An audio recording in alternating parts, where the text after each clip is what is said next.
This video is brought to you by willmixit.com. Whether it's pop punk, R&B, SoundCloud rap or pop, I'll beat your reference mix and have you sounding like your favorite record. Send me an email with your project and we'll talk budget. willmixit.com.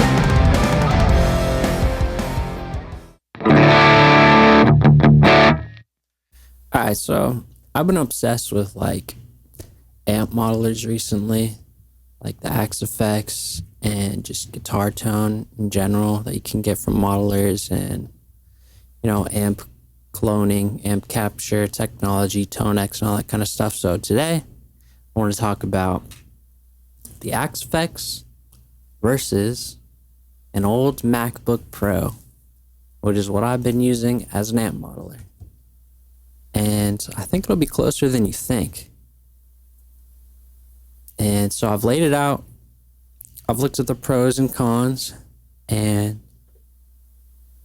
I'm going to do a little showdown. All right.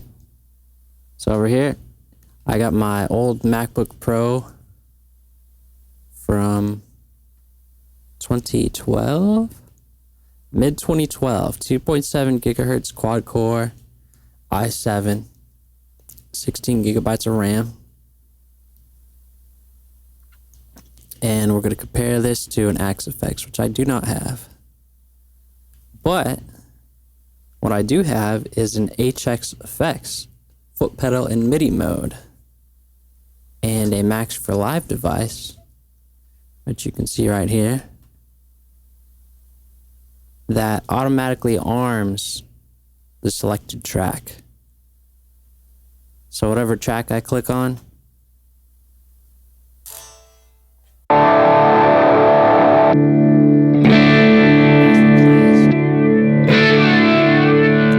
and I've set up my MIDI pedal to control which track is selected.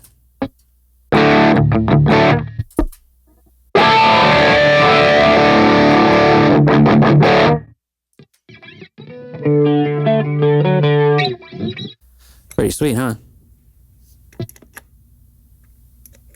So let's take a look. I got some pros and cons over here. Workflow. So the thing that sucks about amp plugins is the workflow. If you're using a regular recording setup, what you have to do is you have to go in, make a new session, then you got to go in here and you got to change your block size to 32 samples so that you don't have any latency. And that's the big operative word we're going to be talking about, is latency, because that's like the most important thing for playing guitar and having it feel responsive and feel like an amp. You want the lowest latency possible. So the lowest I can get with my UAD Thunderbolt is, let's see here, 4.67 milliseconds round trip, which is pretty dang good. It's pretty dang good. Let's see, what do I have on my old PC or old MacBook? Let's see, 6.21. I can get lower, but since I'm screen recording this computer over NDI, I had to bump the buffer size up because it's using CPU to record the screen and send it over Ethernet. But usually I have it running at 32, which is the lowest it goes on this interface. It's old Studio 1824 PreSonus interface that I got for like $100 on Facebook Marketplace. It's got 8 preamps. It's pretty dope actually for $100. But yeah, so I bumped it up to 128 just for the video. What did I say it was? 4 milliseconds. Oh no, wait. That's input. Okay, 8.59 overall latency. So just about 9 milliseconds. Now the Axe effects is 1 millisecond, or so they say. 1 to 2 milliseconds, according to the AI that I asked. So that's going to be pretty much impossible to beat with a computer. But anything under 10 milliseconds is going to feel pretty much, not going to be noticeable, let's say.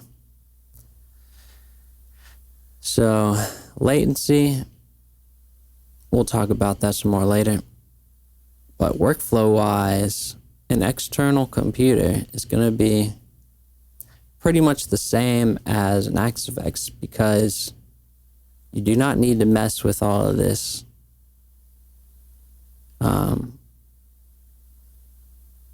sample rate nonsense. You can have it at maximum sample rate, and then you can still hear your guitar in real time, and you can still record your guitar in real time, which is the dopeness.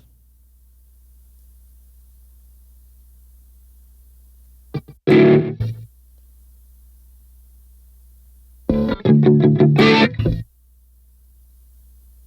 sounds exactly like you heard it. And since I'm using an Apollo, I even have a whole channel strip on my guitar. I got the Neve, I got the Pultec, got the LA3A, oh, come here, and I got the Studio Tape Machine. All that's running in real time, and according to Grok's AI, the Apollo console adds about 3 milliseconds of latency, so you got 8 milliseconds on the computer, 3 milliseconds for the I/O. So 8 milliseconds from the I/O, A to D, D to A, the whole chain from the audio interface from my old MacBook, and then extra 3 milliseconds for the A to D in the Apollo. So it's about 10 to 11 milliseconds, probably 11. But it still feels really good.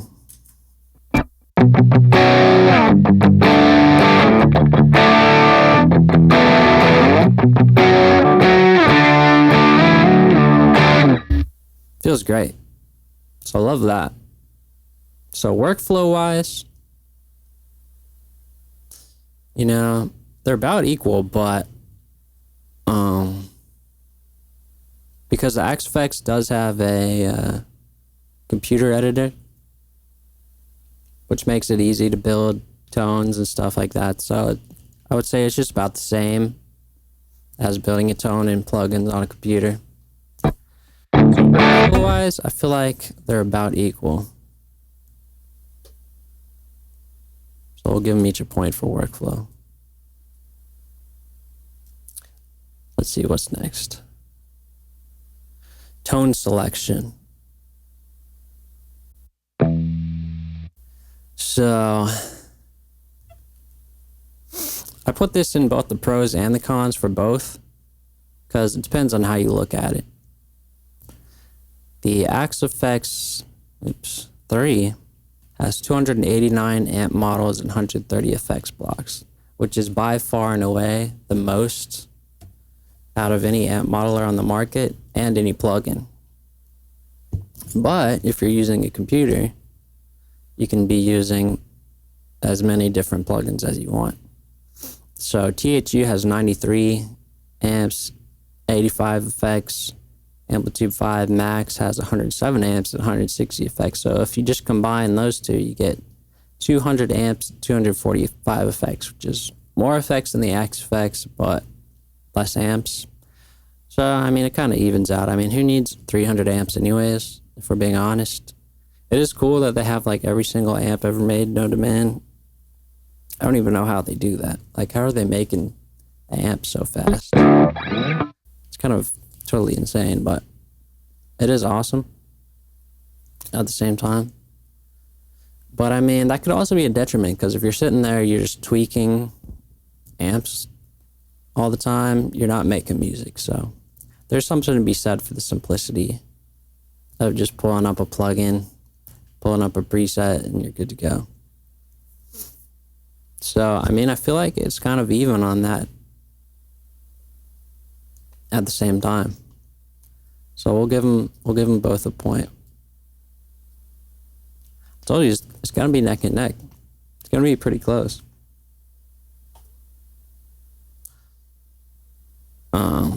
And there's so many guitar plugins now to choose from. Like if you can't find the tone you want, it's just user error. You're just doing something wrong. The best ones I think are THU, probably. I think is my favorite sound-wise. The UI, they just updated to THU2, and it's pretty cool. I'll show you here.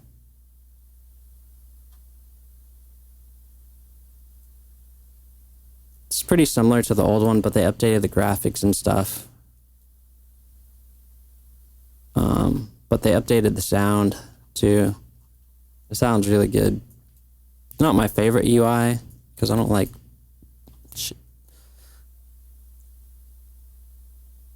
Is there an undo? There it is. I don't really like the way it's laid out where you have to kind of drag around and stuff like this. I think I prefer the Amplitude UI. But he also got stuff like Nimbrini, which has some weird amps like the Marshall JMP one. That one's really cool.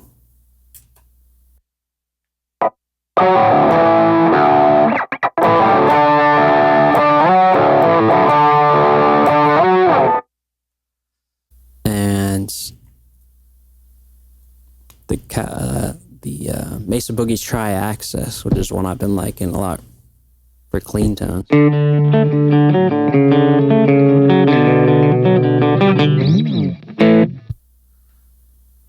So check out Nimbrini.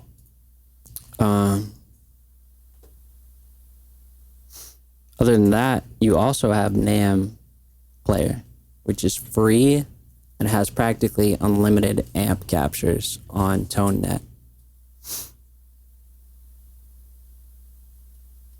So if you just go to neuralampmodeler.com, you can get NAMM free, and there's also other versions like this Tonocracy, which has a NAMM player module built in.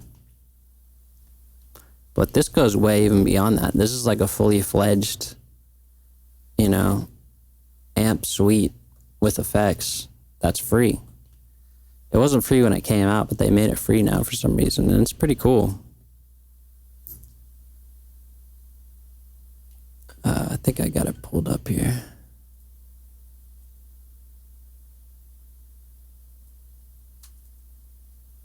No, I didn't save it. Let's see.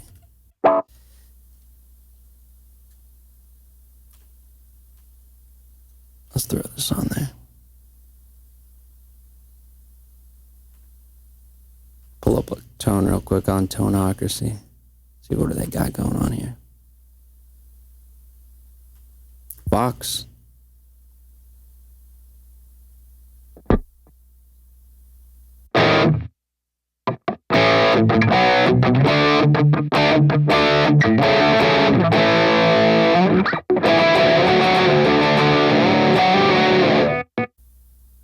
Not bad. Then you got your tone snaps down here. This is where you'll pull in your NAMM captures. Oops. Got a bunch of cabs. Let's see what kind of effects they got. 3 boosts. Bunch of reverbs. Holy crap. Delays. So, if you got an old MacBook or even a Windows computer laying around, I don't like Windows laptops. I've never had a good one, but if you got an old computer of any sort laying around, you can get a pretty good amp modeler setup going. All you need is a cheap interface that has a 1/4 inch input, old computer, and if you really want to make it, cool, just get a cheap little MIDI pedal and you can map it super easy. All I did was I got this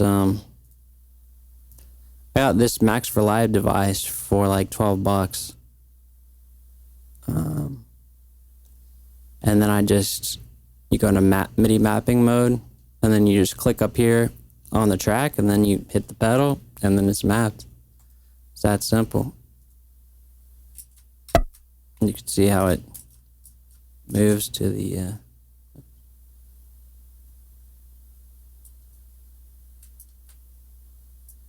boom, boom, boom. So really I have 1, 2, 3, 4, 5, 6, 7 amps going at the same time on this old MacBook from 2012.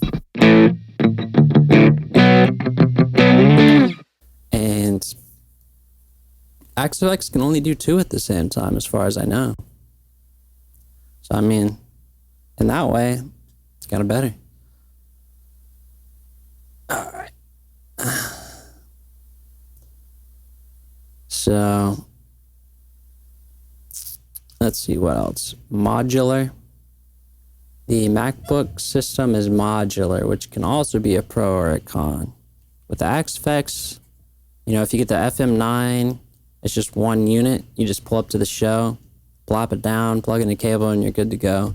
With this, you got to get the laptop, you got to get the interface, and then you got to get a MIDI foot switch. So I'd say that could be more complicated, more pain in the ass. There's more points of failure. So I might give that one to the AXFX. Simplicity. Because that is important.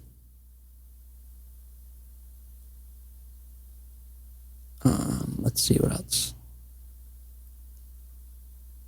Price. This is a big one. So AXFX 3 is $2,500, and then if you get that FC12, that's another $750.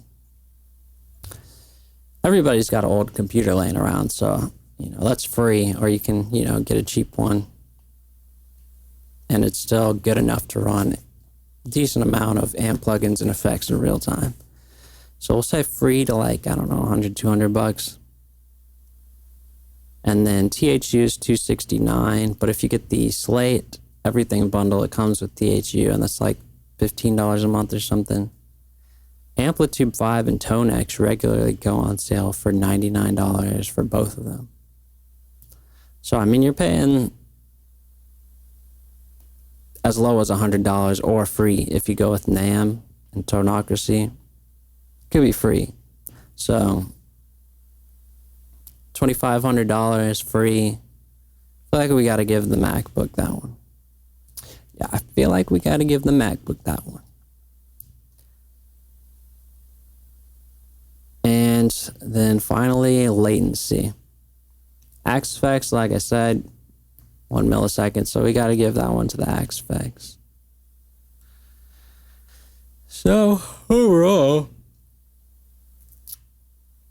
I want to give another point to the MacBook for something, but let's see. Workflow, wider selection of tones, modular, foot pedals, price.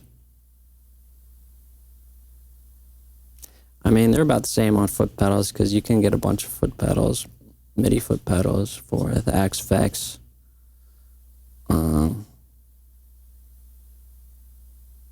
So I would say the AXFX wins, but it is $2,500. And it all really depends. How much do you care about those extra, 4, 5, 6 milliseconds of latency that you're getting from a computer system?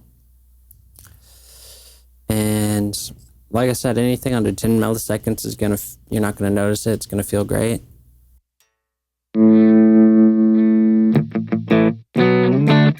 But that really depends on your interface and your setup and how fast your computer is, how low you're going to be able to get that latency.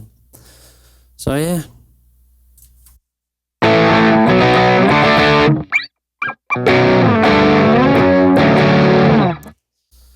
That's the video, XFX versus the MacBook, the old MacBook.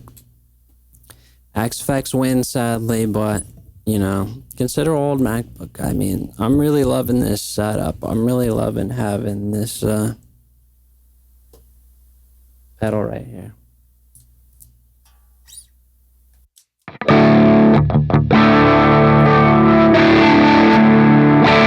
And it's totally seamless. Like the XFX has real-time switching, or gapless switching they call it. This is a gapless switching setup as far as I can tell.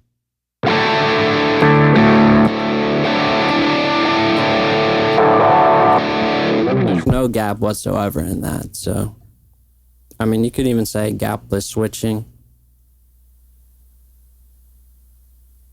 They both get a point for gapless switching.